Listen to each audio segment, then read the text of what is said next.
The Cask of Amontillado by Edgar Allan Poe. The 1,000 injuries of Fortunato I had borne as best I could, but when he ventured upon insult I vowed revenge. You, who so well know the nature of my soul, will not suppose, however, that I gave utterance to a threat. At length I would be avenged. This was a point definitely settled, but the very definitiveness with which it was resolved precluded the idea of risk. I must not only punish, but punish with impunity. A wrong is unredressed when retribution overtakes its redresser. It is equally unredressed when the avenger fails to make himself felt as such to him who has done the wrong. It must be understood that neither by word nor deed had I given Fortunato cause to doubt my good will. I continued, as was my wont, to smile in his face, and he did not perceive that my smile now was at the thought of his immolation. He had a weak point, this Fortunato, although in other regards he was a man to be respected and even feared. He prided himself on his connoisseurship in wine. Few Italians have the true virtuoso spirit.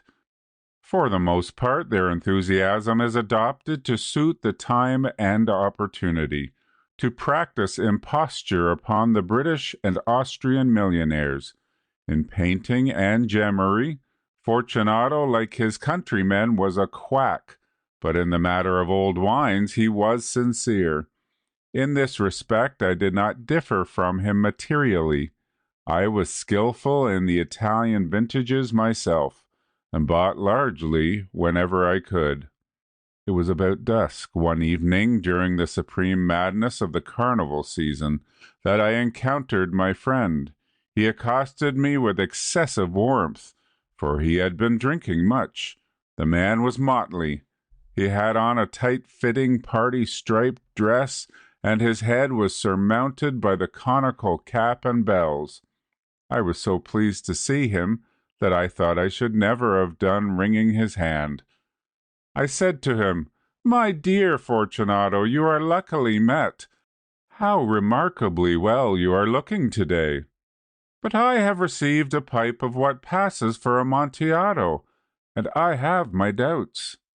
"How?" said he. "Amontillado? A pipe? Impossible. And in the middle of the carnival?" "I have my doubts," I replied, "and I was silly enough to pay the full Amontillado price without consulting you in the matter. You were not to be found, and I was fearful of losing a bargain." "Amontillado?" "I have my doubts." "Amontillado!" "And I must satisfy them." "Amontillado!" "As you are engaged, I am on my way to Lucchesi. If anyone has a critical turn, it is he. He will tell me—" "Lucchesi cannot tell Amontillado from sherry." "And yet some fools will have it that his taste is a match for your own." "Come, let us go." "Whither?" "To your vaults." "My friend, no, I will not impose upon your good nature. I perceive you have an engagement. Lucchesi—" "I have no engagement. Come." "My friend, no. It is not the engagement, but the severe cold with which I perceive you are afflicted. The vaults are insufferably damp. They are encrusted with nitre." "Let us go, nevertheless. The cold is merely nothing. Amontillado! You have been imposed upon, and as for Lucchesi, he cannot distinguish sherry from Amontillado." Thus speaking, Fortunato possessed himself of my arm. Putting on a mask of black silk and drawing a roquelaire closely about my person, I suffered him to hurry me to my palazzo. There were no attendants at home. They had absconded to make merry in honor of the time. I had told them that I should not return until the morning, and had given them explicit orders not to stir from the house. These orders were sufficient, I well knew, to ensure their immediate disappearance, one and all, as soon as my back was turned. I took from their sconces 2 flambeaux, and giving one to Fortunato, bowed him through several suites of rooms to the archway that led into the vaults. I passed down a long and winding staircase, requesting him to be cautious as he followed. We came at length to the foot of the descent and stood together on the damp ground of the catacombs of the Montresors. The gait of my friend was unsteady, and the bells upon his cap jingled as he strode. "The pipe," said he. "It is farther on," said I, "but observe the white webwork which gleams from these cavern walls." He turned towards me and looked into my eyes with two filmy orbs that distilled the rheum of intoxication. "Niter?" he asked at length. "Niter," I replied. "How long have you had that cough?" My poor friend found it impossible to reply for many minutes. "It is nothing," he said at last. "Come," I said with decision. "We will go back. Your health is precious. You are rich, respected, admired, beloved. You are happy, as once I was. You are a man to be missed. For me it is no matter. We will go back. You will be ill, and I cannot be responsible. Besides, there is Lucchese." "Enough," he said. "The cough is a mere nothing. It will not kill me. I shall not die of a cough." "True, true," I replied, "and indeed I had no intention of alarming you unnecessarily, but you should use all proper caution. A draught of this medic will defend us from the damps." Here I knocked off the neck of a bottle which I drew from a long row of its fellows that lay upon the mould. "Drink," I said, presenting him the wine. He paused and nodded to me familiarly, while his bells jingled. "I drink," he said, "to the buried that repose around us." "And I to your long life."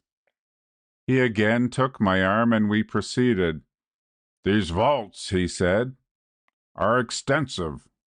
"The Montresors," I replied, "were a great and numerous family." "I forget your arms." "A huge human foot d'or, in a field azure. The foot crushes a serpent rampant whose fangs are embedded in the heel." "And the motto?" "Nemo me impune lacesset." "Good," he said. The wine sparkled in his eyes and the bells jingled. My own fancy grew warm with the Medoc. We had passed through walls of piled bones with casks and puncheons intermingling, into the inmost recesses of catacombs. I paused again, and this time I made bold to seize Fortunato by an arm above the elbow. "The nitre," I said. "See, it increases. It hangs like moss upon the vaults. We are below the river's bed. The drops of moisture trickle among the bones. Come, we will go back ere it is too late. Your cough." "It is nothing," he said. "Let us go on, but first another draught of the Medoc." I broke and reached him a flagon of de Grave. He emptied it at a breath. His eyes flashed with a fierce light. He laughed and threw the bottle upwards with a gesticulation I did not understand. I looked at him in surprise. He repeated the movement, a grotesque one. "You do not comprehend?" he said. "Not I replied. "Then you are not of the Brotherhood." "How?" "You are not of the Masons." "Yes, yes," I said. "Yes, yes." "You? Impossible. A Mason?" "A Mason," I replied. "A sign," he said. "A sign." "It is this," I answered, producing a trowel from beneath the folds of my roquelaire. "You jest," he exclaimed, recoiling a few paces. "But let us proceed to the Amontillado." "Be it so," I said, replacing the tool beneath the cloak and again offering him my arm. He leaned upon it heavily. We continued our route in search of the Amontillado. We passed through a range of low arches, descended, passed on, and descending again, arrived at a deep crypt, in which the foulness of the air caused our flambeaux rather to glow than flame. At the most remote end of the crypt there appeared another less spacious. Its walls had been lined with human remains, piled to the vault overhead, in the fashion of the great catacombs of Paris. 3 sides of this interior crypt were still ornamented in this manner. From the 4th side the bones had been thrown down and lay promiscuously upon the earth, forming at one point a mound of some size. Within the wall, thus exposed by the displacing of the bones, we perceived a still interior recess, in depth about 4 feet, in width 3, in height 6 or 7. It seemed to have been constructed for no especial use within itself, but formed merely the interval between 2 of the colossal supports of the roof of the catacombs, and was backed by one of their circumscribing walls of solid granite. It was in vain that Fortunato, uplifting his dull torch, endeavored to pry into the depth of the recess. Its termination the feeble light did not enable us to see. "Proceed," I said. "Herein is the Amontillado. As for Lucchesi—" "He is an ignoramus," interrupted my friend, as he stepped unsteadily forward while I followed immediately at his heels. In an instant he had reached the extremity of the niche, and finding his progress arrested by the rock, stood stupidly bewildered. A moment more and I had fettered him to the granite. In its surface were 2 iron staples, distant from each other about 2 feet horizontally. From one of these depended a short chain, from the other a padlock. Throwing the links about his waist, it was but the work of a few seconds to secure it. He was too much astounded to resist. Withdrawing the key, I stepped back from the recess. "Pass your hand," I said, "over the wall. You cannot help feeling the nitre. Indeed, it is very damp. Once more let me implore you to return. No? Then I must positively leave you. But I must first render you all the little attentions in my power." "The Amontillado!" ejaculated my friend, not yet recovered from his astonishment. "True," I replied, "the Amontillado." As I said these words, I busied myself among the pile of bones of which I have before spoken. Throwing them aside, I soon uncovered a quantity of building stone and mortar. With these materials, and with the aid of my trowel, I began vigorously to wall up the entrance of the niche. I had scarcely laid the first tier of the masonry when I discovered that the intoxication of Fortunato had in a great measure worn off. The earliest indication I had of this was a low moaning cry from the depth of the recess. It was not the cry of a drunken man. There was then a long and obstinate silence. I laid the second tier, and the third, and the fourth, and then I heard the furious vibrations of the chain. The noise lasted for several minutes, during which, that I might hearken to it with the more satisfaction, I ceased my labors and sat down upon the bones.